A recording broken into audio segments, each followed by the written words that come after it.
Everyone, welcome back to our Facebook page. Take a pink and blue color cloth and make a V on the pink one. Now stitch it in the same manner with the help of a sewing machine. Now cut it from the between like this. Now after that, take it from the sides, fold it like this and make a V like shape. So now stitch it from both the sides like this. Now take the blue color thread or cloth and then put it like this from the sides and give it a shape like this. Stitch it on the cloth carefully as shown in the video. Now fold it and make a V like shape. Now after that, put the stitches on the sides of it like this. Now after that, put it in the between.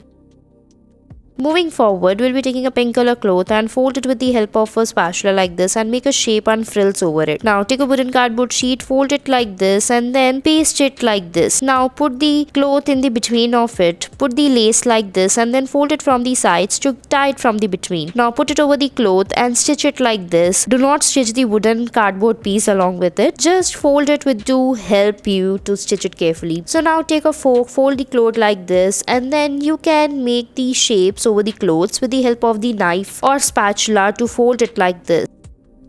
Next, we'll be taking a cloth and then to put the zip over it, first stitch it from the one end like this. Now turn it and fix it on the other side like this. Mark the lines so that you can stitch it carefully like this by folding it. Now after stitching it, put the stitches tightly. Now turn it and cut it from the back to make the space around the zip. Now fix it like this by putting the clothes over it and hide it inside the clothes on the back side. Fix it carefully by putting the stitches and watch these steps how we are putting it. Put it very neatly and then fix it like this on the one and the all sides like this, and it's done.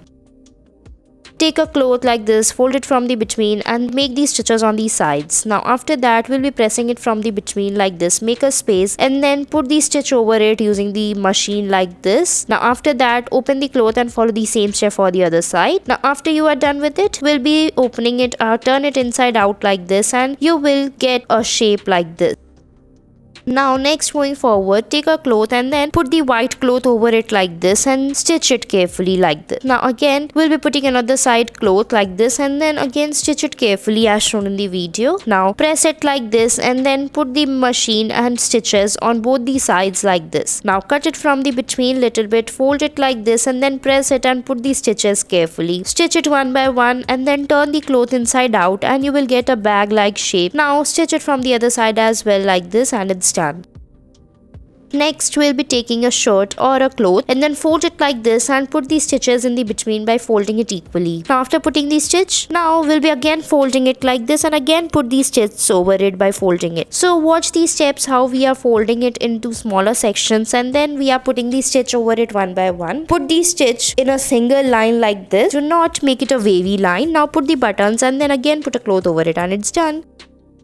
Next, you have to take a cloth and put the yellow color ribbon on the back of it like this. So stitch it in the same manner as shown in the video. Now fold it little bit like this and put the stitch over it like this by making an X like shape. Now cut the remaining part and then we'll be taking the part like this and fix it and it's done. Thanks for watching.